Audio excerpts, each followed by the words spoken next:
నమస్తే, welcome to Suman TV. ప్రస్తుతం మనతో పాటు శ్రవణ్ సాంబ్రాణి గారు ఉన్నారు, director of Hyderabad IAS academy. Education గురించి అండ్ వాళ్ళ ఇన్స్టిట్యూట్ గురించి అడిగి తెలుసుకుందాం. హాయ్ శ్రవణ్ గారు. హలో. మొన్న సండే జరిగిన UPSC ఎగ్జామ్ ఎలా అనాలిసిస్ చేస్తున్నారు? సో ఇప్పుడు మనకు యూపీఎస్సీ ఎవ్రీ ఇయర్ ఒకసారి ఎగ్జామినేషన్ అనేది కండక్ట్ చేస్తుంది. ఈ యూపీఎస్సీ ఎగ్జామినేషన్లో లాస్ట్ ఒక 10 ఇయర్స్ అంటే ఒక డికేడ్ నుండి ఈ క్వశ్చన్ పేపర్ని నేను చూస్తూ వస్తున్నాను. ఈ క్రమంలో యూపీఎస్సీ ప్రతి సంవత్సరం కూడా అన్ప్రిడిక్టబుల్ సర్వీస్ కమిషన్గా మారుతుంది. అంటే ఏ ఒక్క సంవత్సరం కూడా ఒక క్వశ్చన్ పేపర్ని ఎక్స్పర్ట్స్ అన్న వాళ్ళు అనాలిసిస్ చేసినప్పటికీ యూపీఎస్సీ ఎప్పుడు కూడా తన ట్రెండ్ని మారుస్తూ వస్తుంది. అంటే ఇక్కడ ప్రతి ఒక్క స్టూడెంట్ కూడా అనాలిసిస్ ఏ రకంగా చేయాలనంటే ఒక క్వశ్చన్ పేపర్ని ప్రీవియస్ ఇయర్ క్వశ్చన్స్ని చూసుకుంటూ ఆ క్వశ్చన్ పేపర్ని తన syllabus, previous year questions and syllabus ఈ రెండింటిని కూడా లింక్ చేసుకుంటే డెఫినెట్లీ యూపీఎస్సీ ఎగ్జామినేషన్లో సక్సెస్ అన్నది వస్తుంది. అండ్ ఈ 10 ఇయర్స్ క్వశ్చన్ పేపర్స్ని కనుక మీరు అబ్జర్వ్ చేసినట్లయితే ప్రతి సంవత్సరం ఒక కొత్త ఫేస్ యూపీఎస్సీ చూపిస్తుంది, ఒక కొత్త రకం యూపీఎస్సీ చూపిస్తుంది. కాబట్టి అభ్యర్థులందరూ, ఆస్పిరెంట్స్ అందరూ కూడా యూపీఎస్సీని ఒక ప్రెస్టీజియస్ ఎగ్జామినేషన్గా కన్సిడరేషన్ చేసి యూపీఎస్సీకి ఒక తనదంటూ ఒక యూనిక్ స్ట్రాటజీని పెట్టుకుంటేనే ఈ ఎగ్జామ్ని క్రాక్ చేయగలుగుతారు. అండ్ మేము హైదరాబాద్ IAS అకాడమీ ఉదయం 11:30కు క్వశ్చన్ పేపర్ మా దగ్గరికి వచ్చినప్పుడు we're very proudly saying that within 1 hour, ఒక గంటలో మా R&D టీమ్ కానీ మా ఫ్యాకల్టీ టీమ్ కానీ ఇద్దరు కూడా కోఆర్డినేట్ అయ్యి by 12:30 we have been providing with the answer key. అంటే that shows the dedication and the research of Hyderabad IAS academy. మా రీసెర్చ్ కానీ మా డెడికేషన్ కానీ దీంట్లో విజిబుల్ అవుతుందని చెప్పి మేము చెప్తా ఉన్నాము. అండ్ మోర్ ఓవర్ మా ఫ్యాకల్టీ టీమ్ ఏదైతే ఉంటుందో that is combination of Hyderabad and Delhi. హైదరాబాద్లో ఉన్నటువంటి ఎక్స్పర్ట్స్ని, ఢిల్లీలో ఉన్నటువంటి ఎక్స్పర్ట్స్ని ఇద్దరిని కూడా పికప్ చేసుకొని మేము ఈ ఎగ్జామినేషన్కి కోచింగ్ ఇస్తూ ఉన్నాము. నాట్ ఓన్లీ కోచింగ్, రీసెర్చ్లో కూడా వీఆర్ ఫార్ అహెడ్. ఢిల్లీ నుండి కూడా నిన్న మాకు కాల్స్ రావడం జరిగింది, లైక్ కీ పంపించండి అని చెప్పేసి, లేదంటే ఆన్సర్ కీని మీరు మాకు ఒకసారి షేర్ చేయండి అని చెప్పేసి. సో ఇట్ షోస్ మాకు ఇనీషియల్ మూమెంట్లో ఇలాంటి కాల్స్, ఇలాంటి మెసేజెస్, ఇన్ఫాక్ట్ సుమన్ టీవీ నుండి మెసేజెస్ కానీ ఇలాంటివన్నీ కూడా it shows interest, it shows passion towards the services and towards the coaching. Shravan గారు, ఈ మధ్యకాలంలో శ్రవణ్ సాంబ్రాణి అకాడమీ అనేది చాలా వినిపిస్తుంది. ఏం చెప్తారు దాని గురించి? శ్రవణ్ సాంబ్రాణి అకాడమీ కదండి, అది Hyderabad IAS academy. Okay. And I am the director of Hyderabad IAS academy. And yes, Hyderabad IAS academy అన్నది ఒక యూనిక్ ప్లాట్ఫామ్ అండి. ఎందుకు యూనిక్ ప్లాట్ఫామ్ అని అంటే, ఈ సివిల్ సర్వీసెస్ ఎగ్జామినేషన్కు చాలామంది అభ్యర్థులు కొన్ని లక్షల రూపాయల్లో ఖర్చు పెట్టి ఢిల్లీకి పయనం అవ్వడము, లేదంటే హైదరాబాద్లో కొన్ని ముఖ్యమైన సెంటర్స్కి వెళ్ళడము, అలాంటి పనులు చేస్తూ ఉంటారు. కానీ ఏ ఒక్క అభ్యర్థి కూడా సివిల్ సర్వీసెస్ ఎగ్జామినేషన్ అన్నది ఆ ట్రాప్లో, కోచింగ్ ట్రాప్లో అన్నది పడకూడదు అన్నటువంటి ఒకే ఒక ఉద్దేశంతో మేము ఈ HIAS, హైదరాబాద్ IAS అకాడమీ అనే సంస్థను ఒక ఎక్స్పర్ట్ ప్యానెల్, ఎక్స్పర్ట్ టీమ్తో మేము దీన్ని ఇనిషియేట్ చేయడం జరిగింది. అండ్ మా దగ్గర హైదరాబాద్ IAS అకాడమీలో స్పెషాలిటీ మీకు ఎందుకు వినిపిస్తుంది అని అంటే, వీఆర్ వెరీ వెరీ అఫోర్డబుల్. ప్రతి గ్రామీణ ప్రాంత విద్యార్థికి, ప్రతి పేద, బడుగు, బలహీన వర్గాల వారందరికీ కూడా సివిల్స్ కోచింగ్ అన్నది అందుబాటులో ఉండాలన్నటువంటి ఒక ఉద్దేశంతో ఈ హైదరాబాద్ IAS అకాడమీ అనే ఒక సంస్థను, ఆల్మోస్ట్ ఒక NGO సంస్థలాగానే మీకు అది కనిపిస్తుంది. మీకు మా ఫీ స్ట్రక్చర్ని మీరు కంపేర్ చేసుకున్నా, మేము ఇచ్చేటటువంటి కంటెంట్ కానీ, మేము ఇచ్చేటటువంటి రీసెర్చ్ని మీరు ఒకసారి అనలైజ్ చేసినా కూడా it is nothing but NGO. మేము we're a team, combination of young, dynamic and senior most team మేము ఉంటాము. యంగ్ ఫేసెస్ మా దగ్గర ఉన్నాయి, డైనమిక్ ఫేసెస్ మా దగ్గర ఉన్నాయి. At the same time senior most panellist, retired officers కూడా మా దగ్గర ప్యానెల్లో ఇంటర్వ్యూలో ఉన్నారు. ఎందుకంటే సివిల్ సర్వీసెస్ ఎగ్జామినేషన్ అనేది 3 phases examination madam. It's a preliminary exam, mains exam and interview. ఇంటర్వ్యూని అక్కడ మనము పర్సనాలిటీ టెస్ట్ అంటాము. పర్సనాలిటీ టెస్ట్ అంటే సాధారణంగా అందరూ ఏమనుకుంటారు, ఇంటర్వ్యూలో హిస్టరీ, పాలిటీ, జాగ్రఫీ ఏదైతే మీ సిలబస్ ఉంటుందో అది అడుగుతారు అనుకుంటారు. కానీ అది కాదు, మీ నాలెడ్జ్ టెస్టింగ్ కాదు. అటు నాలెడ్జ్ అన్నది మీరు ఆల్రెడీ టెస్ట్ అయిపోయింది ఇన్ యువర్ ప్రిలిమ్స్ ఎగ్జామ్. మీ మెయిన్స్ ఎగ్జామ్లో నాలెడ్జ్ అనేది ఆల్రెడీ టెస్ట్ అయిపోయింది. కాబట్టి it's your personality which will be assessed. అందుకని చెప్పి ఆ పర్సనాలిటీ అసెస్ చేయడానికి మా దగ్గర రిటైర్డ్ బ్యూరోక్రాట్స్ ఉన్నారు. Are the advisors for Hyderabad IAS academy are also the panel members of Hyderabad IAS academy. So ఇలాంటి ఇనిషియేటివ్స్ అన్నీ కూడా తీసుకుంటున్నటువంటి కారణం చేత నాకు తెలిసి శ్రవణ్ సాంబ్రాణి అనే పేరు మీకు పెద్దగా వినిపిస్తా ఉంది ఈ మధ్య కాలంలో, and that is the reason madam. Shravan గారు, టీమ్ అని చెప్పారు కదా, ఎంతమంది ఉంటారు టీము, ఎలా వర్క్ చేస్తారు? టీమ్ అంటే మేము ప్రతి సబ్జెక్ట్ ని కూడా మైక్రో సబ్జెక్ట్స్ గా డివైడ్ చేస్తాం. మైక్రో సబ్జెక్ట్ అంటే ఒక పాలిటీ ఫర్ ఎగ్జాంపుల్ తీసుకుంటే పాలిటీని ఒక 3 భాగాలుగా విభజించి 3 భాగాలుగా మనం డివైడ్ చేసి we're going to add 1 faculty member for each module. అంటే అతను బయట ఇన్స్టిట్యూట్స్ వాళ్ళు చేసేది ఏంటంటే పాలిటీ మొత్తానికి సబ్జెక్ట్ ఎక్స్పర్ట్ని తెచ్చి ఆ సబ్జెక్ట్ని చెప్పిస్తారు. కానీ మనం ఏం చేస్తామంటే పాలిటీని కూడా సబ్ డివైడ్ చేసి దానికి సంబంధించిన సబ్జెక్ట్ ఎక్స్పర్ట్ని మనం చెప్పిస్తాం. ఫర్ ఎగ్జాంపుల్ సుప్రీంకోర్టు అని ఉంటుంది. సుప్రీంకోర్టు అడ్వకేట్ కన్నా గొప్పగా ఎవరు చెప్పరు. ఏన్షియంట్ హిస్టరీ అనే టాపిక్ ఉంటుంది. హిస్టోరియన్ తప్ప దాన్ని ఎవరు బాగా చెప్పరు. ఎకనామీలో మైక్రో ఎకనామిక్స్ ఉంటుంది. దాన్ని ఎకనామిస్ట్ కన్నా ఎవరు గొప్పగా చెప్పరు. అలాంటి ఎక్స్పర్ట్ టీమ్ని, అంటే వాళ్ళు తమ ఫీల్డ్లో రీసెర్చ్ చేసిన వాళ్ళు, అట్లీస్ట్ జేఆర్ఎఫ్ నెట్ క్వాలిఫైడ్ అయినటువంటి వారిని మాత్రమే మనము హైదరాబాద్ ఐఏఎస్ అకాడమీలో ఫ్యాకల్టీగా తీసుకుంటున్నాం. కాబట్టి డెఫినెట్లీ ఆ టీమ్ అన్నది బిల్డప్ చేస్తున్నాము. ఆల్రెడీ మనము టీమ్ వల్లనే ఏదైనా కూడా ఈరోజు సక్సెస్ వచ్చిందని అంటే that is all dedicated to the team madam. And ఇలాంటి టీమ్ నా దగ్గర ఉన్నదే అని చెప్పి నేను ప్రౌడ్గా చెప్పుకుంటున్నాను. నేను మాత్రమే కాదు, నా స్టూడెంట్స్ కూడా they are in love with my dedicated team. Team అంటే ఇట్స్ నాట్ పొద్దున 9కి వచ్చి సాయంత్రం 5కి వెళ్ళే టీం కాదు.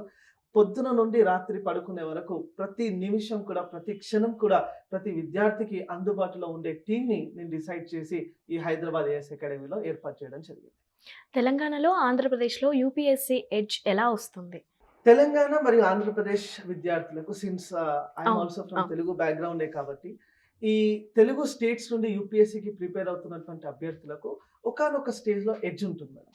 ఎలా ఎడ్జ్ ఉంటుందంటే, ఫస్ట్ థింగ్, మన తెలుగు రాష్ట్రాల్లో బీటెక్ విద్యార్థులు ఎక్కువ. బీటెక్ స్టూడెంట్స్ అందరికీ కూడా నైట్ స్టడీస్ కానీ, లేదంటే 1 నైట్ స్టడీ, ఒక రాత్రి అంతా చదువుకొని పొద్దున పోయి ఎగ్జామ్ రాసే అలవాటు ఎక్కువ ఉంటుంది. యూపీఎస్సీ ప్రిపరేషన్ అన్నది ఒక ఓషన్, ఆ సిలబస్ అన్నది ఒక ఓషన్. ఆ సిలబస్లో మనకు కావాల్సింది సముద్రం మొత్తం కాదు. సముద్రంలో చేపలే కావాలి, సముద్రంలో పడవలే కావాలి.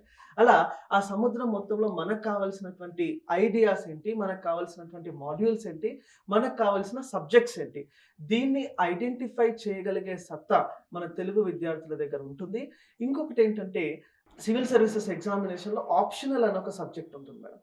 ఆప్షనల్ అనేది తెలుగు లిటరేచర్ అనే ఆప్షనల్ కానీ తీసుకున్నట్లయితే న్యాచురలీ అక్కడ తెలుగు లిటరేచర్ అంటే తెలుగు ఫ్యాకల్టీసే ఎవాల్యుయేషన్ అనేది చేస్తారు కాబట్టి అక్కడ కూడా ఒక రకమైన ఎడ్జ్ అనేది వస్తుంది. అండ్ తెలుగు రాష్ట్రాల వారు తప్పకుండా మోటివేటింగ్ ఫ్యాక్టర్కి కూడా ఎక్కువగా దగ్గర అవుతూ ఉంటారు. ఉదాహరణకు తెలుగు రాష్ట్రాల ముఖ్యమంత్రులనే మనం చూసుకుంటే, ఇటు తెలంగాణ ముఖ్యమంత్రి కేసీఆర్ గారు కానీ, అటు ఏపీ ముఖ్యమంత్రి జగన్మోహన్ రెడ్డి గారు కానీ, వీళ్ళిద్దరూ కూడా మోటివేషన్కు ఒక కింగ్, ఒక బ్రాండ్ అంబాసిడర్గా, అంటే ఒక కష్టపడితే ఏదైనా కూడా సాధించగలుగుతామని తెలంగాణ సాధించుకున్న కేసీఆర్ని చూసి తెలంగాణ విద్యార్థులు నేర్చుకోవచ్చు. కష్టపడితే జైలుకి వెళ్ళినా కూడా ఏం సాధించినా, ఏమి కష్టాలు పడ్డా కూడా ముఖ్యమంత్రి అవుతానని జగన్మోహన్ రెడ్డి సార్ని చూసినా కూడా ఆంధ్ర విద్యార్థులకు ఒక మోటివేషన్ అనేది వాళ్ళ లీడర్షిప్, వాళ్ళ స్టేట్ లీడర్లోనే కనిపిస్తుంది. కాబట్టి ఆ మోటివేషన్ని అట్ పీక్స్ ఎప్పుడు కూడా పెట్టుకొని ప్రిపేర్ అవుతే తప్పకుండా తెలుగు విద్యార్థులకు అది ఎడ్జ్ అవుతుంది. శ్రవణ్ గారు, మోటివేషన్ అన్నారు కదా, మరి ఐఏఎస్కి ఐపీఎస్కి మోటివేషన్ ఏమంటారు? ఐఏఎస్ ఐపీఎస్కి మోటివేషన్ ఏంటంటే, ఇన్ఫ్యాక్ట్ ఐపీఎస్కి మోటివేషన్ ఏంటని అడిగితే నేను యూనిఫామ్ అని చెప్తాను. ఐఏఎస్కి మోటివేషన్ ఏంటంటే సర్వీస్ అని చెప్తాను. ఎందుకు ఐఏఎస్కి మోటివేషన్ సర్వీస్ అంటే, ఒక డాక్టర్ ఐఏఎస్ అవుతున్నాడు, ఒక ఇంజనీర్ ఐఏఎస్ అవుతున్నాడు, ఒక లాయర్ ఐఏఎస్ అవుతున్నాడు, ఒక ఎడ్యుకేటర్ కూడా ఐఏఎస్ అవుతున్నాడు. ఎందుకనంటే ఒక డాక్టర్గా ఉండి తాను సేవ చేసేది ఒక హాస్పిటల్కి మాత్రమే, ఒక టీచర్గా ఉండి తాను సేవ చేసేది ఒక స్కూల్కి మాత్రమే. కానీ అదే ఒక ఐఏఎస్గా ఉండి తను ఒక జిల్లా మొత్తానికి సేవ చేయగలుగుతాడు. ఐఏఎస్ తర్వాత డిస్ట్రిక్ట్ కలెక్టర్ తర్వాత సెక్రటరీ లెవెల్లో వెళ్తే ఒక రాష్ట్రం మొత్తానికి కూడా తాను సేవ చేయగలుగుతాడు. సో ఇదే ఒక మోటివేషన్ ఫ్యాక్టర్ ప్రతి విద్యార్థిని కూడా పుష్ చేస్తుంది అని చెప్పి నేను అనుకుంటున్నాను. And service to the people is service to the God kind అని చెప్పి ఏదైతే మనం చదువుతూ ఉంటామో, డెఫినెట్లీ దాన్ని ఇంప్లిమెంట్ చేయాలన్న ఒక ఉద్దేశంతో ఈ విద్యార్థులందరూ కూడా ఐఏఎస్, ఐపీఎస్ లేదంటే ఐఆర్ఎస్ ఇటువంటి సర్వీసెస్ వైపు ఆసక్తి చూపుతారని చెప్పి నేను అనుకుంటున్నాను. శ్రవణ్ గారు, మీ దగ్గరికి కోచింగ్ వచ్చిన విద్యార్థులు ఎలా ఫీల్ అవుతారు? మా దగ్గర కోచింగ్ మేడం నేను ఆల్మోస్ట్ ఇంతకుముందు చెప్పినట్టు లాస్ట్ ఒక 10 ఇయర్స్ నుండి I been seeing the students. చాలా మంది రిజల్ట్స్ ఉన్నాయి. యూపీఎస్సీలో రిజల్ట్స్ ఉన్నాయి. యూపీఎస్సీ సివిల్ సర్వీసెస్‌లో మన ర్యాంకర్స్ ఉన్నారు. సిఏపీఎఫ్ సెంట్రల్ ఆర్మ్ పోలీస్ ఫోర్సెస్‌లో శ్రవణ్ సామ్రాణి అంటే సిఏపీఎఫ్ అని చెప్పుకునే పరిస్థితి ఈరోజు ఉంది. సిఏపీఎఫ్‌లో ఆల్మోస్ట్ ఎవ్రీ ఇయర్ దాదాపు 200 పోస్టులు ఉంటే 50 మందిని మనమే ప్రొడ్యూస్ చేస్తాము. స్టేట్ లెవెల్‌లో 2016 గ్రూప్ 2లో స్టేట్ లెవెల్‌లో కూడా మనము మంచి రిజల్ట్స్‌ని ఆల్మోస్ట్ 22 రిజల్ట్స్‌ని మనం ప్రొవైడ్ చేయడం జరిగింది. అటు ఆంధ్రప్రదేశ్ పబ్లిక్ సర్వీస్ కమిషన్‌లో we have been providing with almost 13 results మనం ఇచ్చినాము. సో ఇలాంటి ఎక్స్‌పీరియన్స్ ఏదైతే మనం చూపిస్తా ఉన్నామో, అంటే ఒకటి మేడం ఇక్కడ ఏంటంటే స్టూడెంట్స్‌కి నేను ఎప్పుడు కూడా చెప్పేది ఒకటే. If you are choosing Hyderabad IAS academy, it is our success. మీరు మమ్మల్ని ఎంపిక చేసుకుంటే అది మా విజయం. అది మీరు ఐఏఎస్ అయితే అది తప్పకుండా మీ విజయమే. It is all your success when you succeed. We are not taking the responsibility, we are not taking the credits. మీరు కష్టపడ్డారు. మేము మీకు ఒక గైడెన్స్ మాత్రమే మేము ఇచ్చినాం. ఎలా నడవాలో చెప్పినాం కానీ ఎలా నడిచింది మాత్రం మీరే అని చెప్పి మీరు గుర్తుపెట్టుకోవాలని చెప్పి స్టూడెంట్స్‌కి చెప్తూ ఉంటాం ఎప్పుడు. కాబట్టి స్టూడెంట్స్ మా దగ్గర ఎక్కువగా ఆసక్తి చూపుతూ ఉన్నారు. ఎక్కువ మంది వస్తూ ఉన్నారు. తెలుగు రాష్ట్రాల వారు మాత్రమే కాకుండా మా దగ్గర కర్ణాటక, మహారాష్ట్ర, ఒడిస్సా లాంటి నియర్ బై స్టేట్స్ వాళ్ళు కూడా ఎక్కువ మంది ఎంత వరకు ఉంటారు స్టూడెంట్స్ ప్రస్తుతం మన దగ్గర ఇంటేక్ మాత్రం 100 మెంబర్స్ ఉంటారు మేడం. ఒక బ్యాచ్ కి 100 మెంబర్స్ కి మించి మనం తీసుకోము. ఎందుకంటే మనము మినిమం స్ట్రెంత్ ని తీసుకొని మాక్సిమం రిజల్ట్ ఇవ్వాలన్నటువంటి ఒక కాన్సెప్ట్ తో మనం ఉంటాం కాబట్టి ఇలాంటి ఒక ఫోకస్ మనం చేస్తాం. Online offline? ఇది ఆఫ్లైన్ ఉంది మేడం, ఆన్లైన్ కూడా ఉంది. ప్రస్తుతం we are restricting our self to offline, కానీ డెఫినెట్లీ అట్ ద అర్లియస్ట్ మనము ఆన్లైన్ కూడా ప్లాన్ చేస్తున్నాం. ఈ హైదరాబాద్ అకాడమీ ఎప్పుడు స్టార్ట్ చేశారు అసలు? హైదరాబాద్ ఐఏఎస్ అకాడమీ అనేది ఇట్స్ ఎక్స్టెండెడ్ అకాడమీ మేడం. 2016 నుండి మనకు ఏవికేఎస్ అకాడమీ అని చెప్పి ఒకటి ఉంది. ఏవికేఎస్ అకాడమీ అంటే యూపీఎస్సీ సిఏపీఎఫ్ కి మనం కోచింగ్ ఇచ్చేవాళ్ళము. సో యూపీఎస్సీ సిఏపీఎఫ్ నుండి అంటే ఏవికేఎస్ బ్రాండ్ మీదనే మనము సివిల్ సర్వీసెస్ కి కూడా కోచింగ్ ఇచ్చేవాళ్ళం. కానీ సిఎస్సికి సపరేట్గా కోచింగ్ ఇవ్వాలన్నటువంటి ఒక ఉద్దేశంతో 2020లో we're established Hyderabad IAS academy. అంతకు ముందు కూడా we're into the UPSC wing only, but in a different name మాత్రమే మారింది, కానీ వీఆర్ ద సేమ్. శ్రవణ్ గారు, సివిల్స్ అనగానే 2-3 మంత్స్ కోచింగ్తో సరిపోదు, మినిమం 1 ఇయర్ కూడా ఉండాలి కదా. మరి స్టూడెంట్స్ ఎక్కడెక్కడి నుంచి వస్తారు కదా, మరి వాళ్ళకి మీరు ఎలాంటి ఫెసిలిటీస్ ఇస్తున్నారు, ఎలా ప్రొవైడ్ చేస్తున్నారు? ఓకే, హైదరాబాద్ ఐఏఎస్ అకాడమీ అన్నది మేము ఫస్ట్ ఫోకస్ అనేది ఇన్ఫ్రా మీద చేసాము. కంప్లీట్ బిల్డింగ్ ఏదైతే మా ప్రస్తుతం లొకేటెడ్ ఉన్నామో ఎస్ఆర్ నగర్ హైదరాబాద్లో, we're completely located there only. And మాకు in house study hall facility ఉంటుంది, ఇన్ హౌస్ డిజిటల్ సెటప్ ఒకటి ఉంటుంది, అండ్ నియర్ బై మనకు లింక్ లో చాలా హాస్టల్స్ ఉన్నాయి. That is both for girls hostel as well as the boys hostel. 2 hostels కూడా మనకు ఉన్నాయి. మనకేంటంటే ఈరోజు మనము ఇంటేక్ కెపాసిటీ మనం చూస్తే ఇట్ ఈస్ వెరీ లిమిటెడ్. ఆ లిమిటెడ్ స్టూడెంట్స్కి కూడా హైజీన్ ఫుడ్ ఇవ్వాలి. అట్ ద సేమ్ టైం మనము ఇన్ హౌస్లోనే మనము లైబ్రరీ ఫెసిలిటీస్ ఇవ్వాలి. ఫ్యాకల్టీతో ఇంటరాక్షన్ చేసుకోవడానికి ఒక స్టడీ అవర్స్ అన్నవి మనం ఫెసిలిటీ ప్రొవైడ్ చేయాలి. అంటే చాలా మంది అభ్యర్థులు మీరు వింటూ ఉంటారు మేడం, లైక్ ఫస్ట్ అటెంప్ట్లోనే క్రాక్ చేశారని చెప్పి. ఫస్ట్ అటెంప్ట్లోనే ఎలా క్రాక్ చేశారు అని చెప్పి మీరు అడిగితే definitely he's coming out of his comfort zone. ఇంట్లో ఉంటే అమ్మ వండి పెడుతుంది, నాన్న తెచ్చి పెడతాడు, చదువుకోవాలనంటే అన్ని కంఫర్ట్లో ఉన్నప్పుడు తను చదవడానికి వీల్లేదు. కంఫర్ట్ జోన్ నుండి బయటికి వస్తున్నాడంటే హైదరాబాద్ వస్తున్నాడు, ఎస్ఆర్ నగర్ వస్తున్నప్పుడు తనకు కావాల్సిన ఫెసిలిటీస్ ఆ 10 నెలలు కానీ ఆ 12 మంత్స్ కానీ మేమే వాళ్ళకి తల్లిదండ్రులము, మేమే వారికి ఒక గైడ్ని, మేమే ఒక మెంటార్ని, మేమే ఒక ఫిలాసఫర్గా వాళ్ళకు పనిచేస్తాం. కాబట్టి డెఫినెట్లీ ఆ అభ్యర్థి he will not feel home sick అన్నది ఫీల్ అవ్వకుండా ఉండడానికి ప్రతి చర్యను, ప్రతి ఫెసిలిటీని కూడా మేము అక్కడ ప్రొవైడ్ చేస్తున్నాం. ఇప్పుడు మళ్ళీ కరోనా అంటున్నారు కదండి, మరి వాళ్ళకి ఎలా, మరి ఆఫ్లైన్ ఆన్లైన్ ఏదైనా? కరోనా వచ్చినప్పుడు కూడా in fact during the Covid season కూడా మన కోవిడ్ సీజన్ వల్ల ఎప్పుడు కూడా ప్రిపరేషన్ అన్నది ఆగకూడదు. ఓకే, కోవిడ్ వల్ల కొన్ని సెక్టార్స్ మనకు లాస్ అయినప్పటికీ కూడా ఎడ్యుకేషన్ సెక్టార్లో ఉన్నప్పుడు మెయిన్లీ ప్రిపరేషన్లో ఉన్నప్పుడు ఒక ఆస్పిరెంట్ ఎప్పుడు కూడా తన ప్రిపరేషన్ని ఆపకూడదు. అలాంటి ఒక ఉద్దేశంతో we're already there in online. ఇంతకుముందే మీకు చెప్పాను కూడా, ఆన్లైన్లో అట్ ద అర్లియస్ట్ మేము రాబోతా ఉన్నాము. సో ఆన్లైన్లో వచ్చినప్పుడు డెఫినెట్లీ ఆ ఆన్లైన్ యాక్సెస్ కూడా వాళ్ళకి ఇస్తాము. సో ఆఫ్లైన్లో జాయిన్ అయిన వాళ్ళందరూ కూడా ఇఫ్ అట్ ఆల్ కోవిడ్ లాంటి సిచ్యువేషన్ ఏదైనా వచ్చి అలాంటి పరిస్థితి వస్తే they will be shifting to online. కానీ మేము ఇంకొకటి మా HISలో వచ్చే ప్రతి విద్యార్థికి కూడా we're making vaccination compulsory. Vaccination 2 doses అవుతానే ఇంటేక్. ఇంకొకటి ఏంటంటే ఫ్యాకల్టీస్ అందరూ కూడా purely vaccinated, completely faculties members కూడా వ్యాక్సినేటెడ్. అంటే ఒక టాప్ ఫ్యాకల్టీ దగ్గర నుండి ఒక ప్యూన్ వరకు ప్రతి ఒక్కరు కూడా ఫుల్లీ వ్యాక్సినేటెడ్ ఉంటేనే మన హౌస్లోకి తీసుకొస్తున్నాం. కాబట్టి డెఫినెట్లీ ఆ ప్రికాషన్స్ అయితే మన దగ్గర ఉన్నాయి. And if at all the time demand చేస్తే తప్పకుండా ఆన్లైన్లో ఇవ్వడానికి కూడా మేము సిద్ధంగా ఉన్నాం. మినిమం ఎన్ని అవర్స్ చదవాలి అంటారు?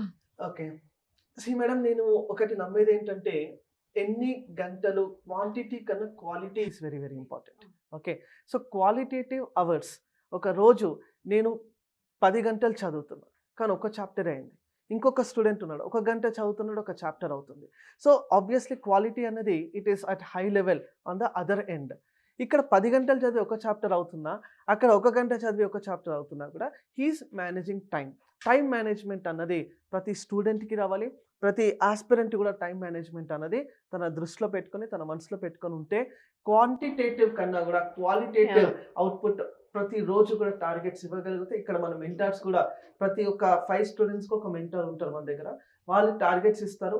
ఆ టార్గెట్స్ని అచీవ్ చేసుకుంటూ వెళ్తే డెఫినెట్లీ ఫస్ట్ అటెంప్ట్లోనే సివిల్స్ క్రాక్ చేయడానికి ఎక్కువ ఆస్కారం అనేది ఉంటుంది. ఏ ఏరియా నుంచి ఎక్కువగా స్టూడెంట్స్ ఉన్నారంటారు మీకు? మా దగ్గర since we're located in Hyderabad, దాని పేరు కూడా హైదరాబాద్ IAS అకాడమీ మేము పెట్టాం కాబట్టి మా దగ్గర ఎక్కువ ఇంటేక్ అనేది ఆంధ్ర మరియు తెలంగాణ నుంచి ఉన్నారు. At the same time other centres నుండి కూడా లైక్ మహారాష్ట్ర నుండి కానీ, కర్ణాటక నుండి కానీ, ఒడిస్సా నుండి కూడా we are having the students right now. And next మన ఎక్స్పాన్షన్ పాలసీలో we are going to expand in new Delhi also. ఢిల్లీలో కూడా హైదరాబాద్ IAS అకాడమీ అనేది ఒకటి ఎస్టాబ్లిష్ చేయబోతున్నాము. సో అక్కడ ఎస్టాబ్లిష్ అయిన తర్వాత our target would be the north crowd. మీరు ఇంతకుముందు శ్రవణ్ సాంబ్రాని అని చెప్తా ఉన్నప్పుడు మిస్ సంథింగ్.